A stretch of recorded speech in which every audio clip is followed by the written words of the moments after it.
Halo semuanya, langsung aja ya di sesi bedah materi kali ini kita bakal ngelakuin sesuatu yang lumayan beda dan super menarik.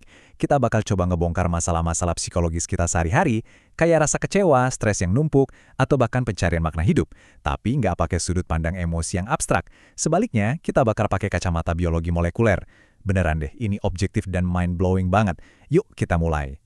Pernah nggak sih kalian mikir, kenapa ya susah banget buat move on? Kayak pas kita disakitin atau lagi ngerasa gagal, kok kita bisa nahan rasa sedih, capek mental, atau stres jauh lebih lama dari yang seharusnya? Kenapa kita gampang banget kepikiran sampai berlarut-larut? Nah, ini sebenarnya masalah utama yang hampir kita semua alamin. Jadi, poin krusialnya di sini adalah, jawabannya itu nggak cuma ada di pikiran kalian aja. Percaya atau nggak, jawabannya itu sembunyi di dalam sel-sel fisik tubuh kalian sendiri. Pergumulan emosi yang rasanya berat banget itu, nyatanya punya akar yang dalam banget di mekanisme biologis mikroskopis yang terus jalan di tubuh kita setiap detik. Bagian 1, alam semesta di dalam tubuh kita. Coba direnungin angka yang satu ini. Kalau berat badan kalian sekitar 70 kg, tubuh kalian itu isinya kurang lebih 37,2 triliun sel. Triliunan loh. Dan mereka ini nggak pernah diam. Mereka kerja, komunikasi, perbaikin diri tiap detiknya. Kalau aja kita dikasih kesadaran buat denger setiap detak atau pergerakan sel imun kita, wah, kita pasti nggak bakal bisa ngapa-ngapain saking berisiknya. Nah, nyambung ke pemikiran Dr. Fahruddin Faiz, ada satu konsep yang relatable dan dalam banget yang namanya jagat alit atau mikrokosmos. Ibaratnya, ini tuh alam semesta kecil di dalam tubuh kita yang kerjanya persis kayak galaksi super sibuk yang nggak kelihatan mata. Yang bikin merinding adalah setiap pikiran, setiap tindakan, sampai setiap kata yang keluar dari mulut kita itu secara fisik bermula dari aktivitas jaringan internal yang masif ini. Oke, lanjut ke bagian 2, 4 kondisi biologis. Secara biologi, tubuh kita itu beroperasi lewat 4 kondisi utama. Pertama ada homeostasis, ini tuh kondisi seimbang yang sempurna. Kayak sel tubuh kita yang tiap hari mati-matian jaga suhu badan tetap pas di 36,5 derajat Celcius. Terus kedua, hormesis alias pertumbuhan lewat stres yang baik.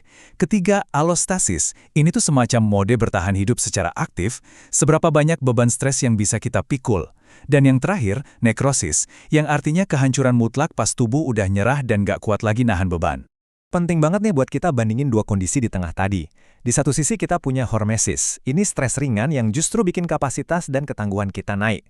Kayak pas lagi olahraga, otot berasa pegal. Atau nahan lapar pas puasa. Atau pusing pas belajar hal baru. Gak nyaman sih emang, tapi itu bikin kita jauh lebih kuat. Nah, di sisi lain ada alostasis. Ini kondisi stres di mana kita cuma bertahan aja tanpa dapat manfaat apa-apa. Contohnya, begadang berhari-hari atau terus-terusan mendem rasa sedih. Kalian emang tetap bisa aktivitas, tapi ya cuma dapat capeknya doang. Nggak ada pertumbuhan sama sekali. Sekarang kita masuk ke bagian 3. Jebakan ancaman imajiner. Ada satu fakta sains yang bener-bener gila. Otak kita itu ternyata nggak bisa ngebedain mana ancaman fisik yang beneran nyata, kayak dikejar harimau kelaparan, sama ancaman imajiner yang kita buat-buat sendiri. Jadi bayangin aja, otak kita ngerespons postingan teman di medsos, rasa iri atau FOMO, persis kayak lagi ngadepin binatang buas. Agak kocak ya, otak kita bisa sebegitu seriusnya nanggapin sekedar foto liburan orang, tapi dampaknya beneran nyata loh. Stres pas scrolling medsos itu ngasilin rasa sakit dan stres seluler yang sama persis kayak bahaya fisik. Dan ini ngejelasin banget gimana kebiasaan digital yang toksik itu bisa berubah jadi penyakit fisik beneran. Pikiran sama organ perut kita itu nyambung lewat saraf kranial nomor 10, yang namanya nervus vagus, yang jalurnya membentang dari otak langsung ke lambung. Jadi pas kalian ngebikin kecemasan imajiner dari medsos, stresnya itu langsung dikirim ke bawah.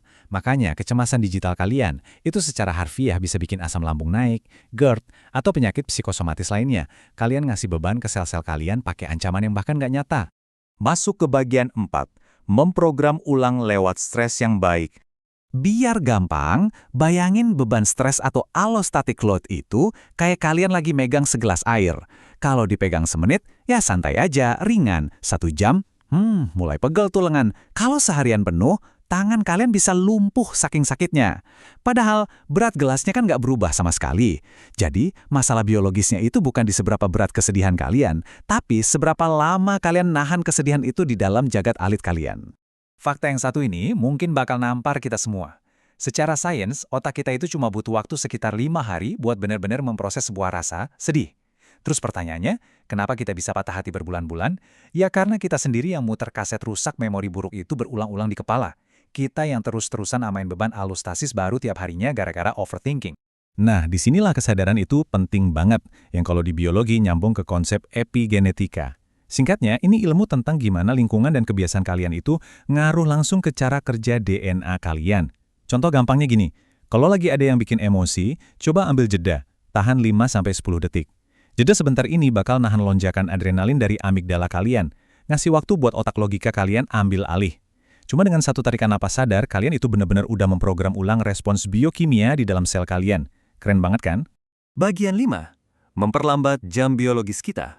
Kita semua tuh punya 2 jenis jam. Jam kronologis, alias umur yang pastinya terus nambah dan nggak bisa kita stop. Tapi kita juga punya jam biologis, dan ini sepenuhnya tergantung dari gimana cara kita ngerawat jagat alit kita tadi. Kuncinya ada di keseimbangan. Ibarat bawa mobil di jalan tol dengan kecepatan 120 km per jam, kalian nggak bakal bisa nikmatin pemandangan kan? Harus nurunin kecepatan ke 20 km per jam misalnya. Sel kita juga sama.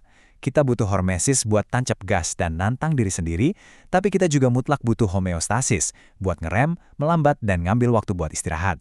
Keseimbangan inilah yang bakal ngerem laju penuaan jam biologis kalian. Dan bagian terakhir, bagian 6, biologi dan tujuan hidup. Ada satu analogi bagus banget dari proses tumbuhnya pohon ek. Berpuluh-puluh tahun lalu, dia tuh cuma sebutir benih, satu materi sel DNA kecil doang. Pas proses tumbuh, dia dihajar cuaca panas, badai, bahkan perubahan iklim. Tapi semua badai itu justru jadi stres yang baik, sebuah hormesis. Benihnya nggak terus ngambek, bilang aku nggak berguna terus nyerah. Nggak gitu, dia nyerap nutrisinya dan terus adaptasi tumbuh ke atas. Sampai sekarang, dia jadi pohon raksasa yang bisa ngelindungin banyak orang. Kehebatan dan tujuan hidup kita tuh mulainya persis kayak gitu, dari sel-sel yang tangguh ngelewatin proses. Saya suka banget sama satu filosofi ini. Amat Victoria Kuram, kemenangan menyukai persiapan. Ada cerita tentang kompetisi PhD. Yang bikin menang itu ternyata bukan siapa yang paling pintar, tapi siapa yang paling tahan banting buat nggak tidur dan terus neken tombol kirim pas sistemnya error jam 2 pagi. Persiapan kecil, kayak bikin jadwal harian, atau milih jalan kaki pas nggak sempat olahraga berat, itu ngirim sinyal kuat ke otak kalian. Tubuh bakal ngerespon persiapan itu dengan nurunin hormon stres cemas. Soalnya tubuh tahu, kalian tuh punya arah dan tujuan yang jelas. Kemenangan, bener-bener menyukai persiapan. Nah, semua penjelasan biologi molekuler tadi akhirnya bawa kita ke satu pertanyaan yang harus banget kalian renungin. Apa yang bakal kalian lakuin sama jagat alit kalian hari ini? Mau dibiarin pasif aja nanggung alostasis dari kecemasan gara-gara medsos? Atau kalian mau mulai nabur kesadaran, mulai siap-siap dan ngarahin galaksi seluler di dalam tubuh kalian itu menuju keseimbangan dan pertumbuhan yang luar biasa? Ingat loh, alam semesta di dalam diri kalian itu selalu mendengarkan. Makasih ya udah nemenin di sesi bedah materi kali ini. Sampai jumpa!